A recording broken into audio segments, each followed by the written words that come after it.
Another day, another adpocalypse. No more, it's Joinin, and you may have heard of Disney or Nestle, just a couple of the companies who have pulled all advertising from YouTube because of the claims of internet vigilante Matt Watson. If you haven't heard, there seems to be a bit of an uproar on YouTube at the moment because of this whole junkyard of content on YouTube that contains inappropriate footage of underage kids.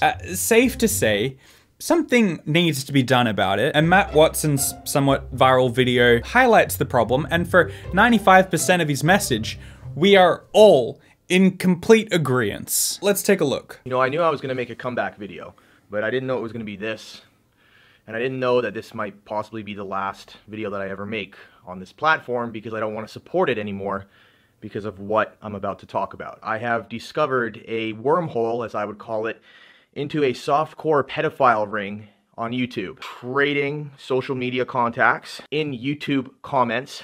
They're trading unlisted videos in secret, and YouTube's algorithm is actually facilitating their ability to do this. What makes what I've discovered worse is the fact that I can find this wormhole within about 5 clicks. I'm not going to show you the videos that he shows you. I'm pretty sure you can just believe me and him that they exist. No one is saying that this situation is not bad. People have been disgusted about this long before Matt Watson decided to speak up about it. This is something that a lot of people have been aware of for a long time. YouTube themselves are already taking steps to combat this. I'm making this video with only one intention, and that is to bring awareness to this. I also have evidence that these videos are being monetized. So if you remember, back in 2017, YouTube got into trouble for having videos monetized that feature cartoon characters in ridiculous and comical situations, like Spider-Man grabbing Batwoman's boobs or whatever the f it was. He references the previous adpocalypse on YouTube, but Matt Watson goes on to promote a new adpocalypse in order to hopefully garner some attention from YouTube. And maybe it's safe to say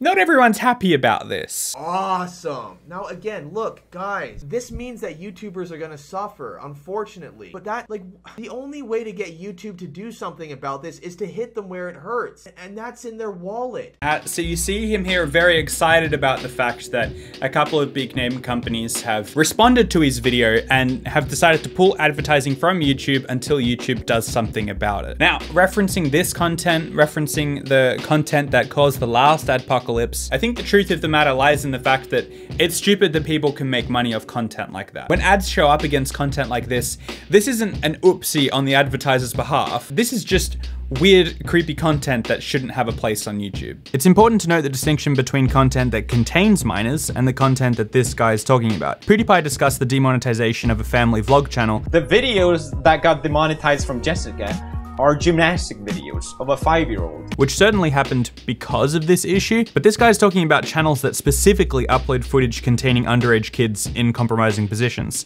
And that's largely the type of content I'm referring to in this video. It's safe to say that we can all get behind the taking down of weird, creepy content, and it definitely shouldn't have ads. What we don't want is to tear the whole platform down and to take away millions of people's income because of this. We as a community and YouTube as a platform would hopefully learn from the previous adpocalypse and would attempt to do things differently this time around and would avoid hurting many innocent people. There has to be other ways of doing this, and boiling it down to take away the ads, hit YouTube where it hurts, that'll solve the problem, seems either like a knee-jerk reaction or borderline a plan to become the face of a moral uprising against all that is wrong. He is the only one willing to forego some income for the sake of the greater good. Whether Matt is a YouTuber and makes his income through YouTube or not, I'm not entirely sure of his history. Whether an adpocalypse would affect his income and his own family, I really don't know. But that doesn't really matter.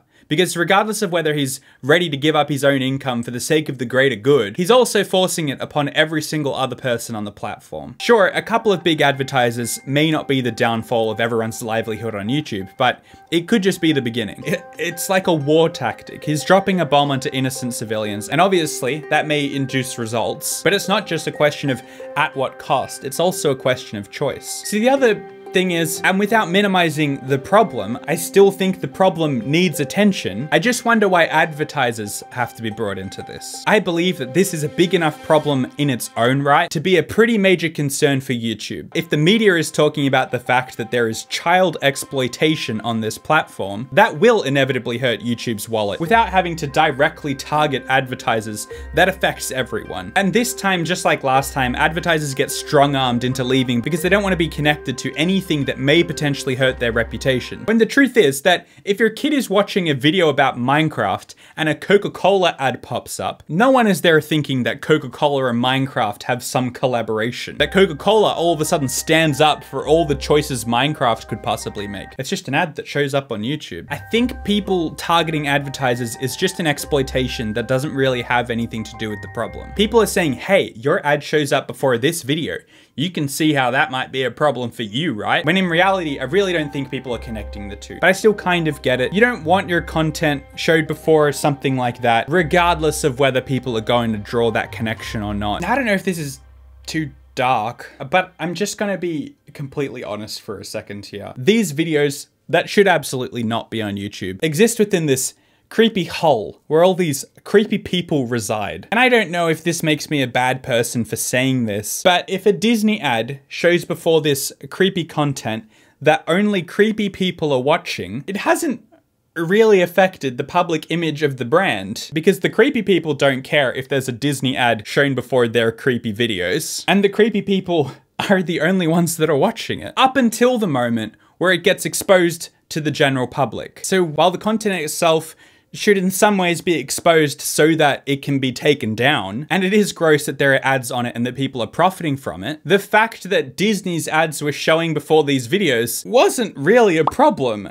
until it was exposed. In my opinion, Disney, Nestle, whoever else should really just be left out of it. It's not their problem. This is a platform issue, and the disgusting thing is that people are making money off this content, not that Disney has an ad in front of this content. Disney doesn't sit there and pick every video that they're going to put an ad in front of. It just doesn't work like that. Now, granted, Matt Watson does show that there is an algorithm in place to detect this creepy content, and they will delete the comments from that type of content. So I just wanted to point out where I missed here. Starting this week, we will begin taking an even more aggressive stance by turning off all comments on videos of minors where we see these types of comments. So this is significant because that means that we know that YouTube has an algorithm in place that detects some kind of unusual predatory behavior on these kinds of videos. No, it doesn't. It's a stretch to make it sound like YouTube doesn't care and they're not doing anything, which is absurd, by the way. YouTube does not want this content on their platform. First of all, videos on YouTube are allowed to contain minors. Just because a video has minors in it doesn't mean it's creepy. What this paragraph says is that they have a system to detect inappropriate and predatory comments on videos featuring minors, not comments in general on inappropriate videos featuring minors. There's a key difference there. You are implying that YouTube knows about these videos, knows about these comments, and lets them stay up anyway. But that's not the case. YouTube has a way of potentially detecting creepy comments, which, by the way, doesn't necessarily indicate an inappropriate video. Honestly, there's creepy comments on any video. You can't only use that as a method to detect whether the video contains inappropriate imagery or not. But as someone that uploads regularly to YouTube, and as someone who gets my videos demonetized all the time for the stupidest things, I assure you that YouTube is not in the habit of monetizing these videos because they want to. It kind of feels like they don't want to monetize anything. The point is, I don't think they have a very good system at the moment for finding this content.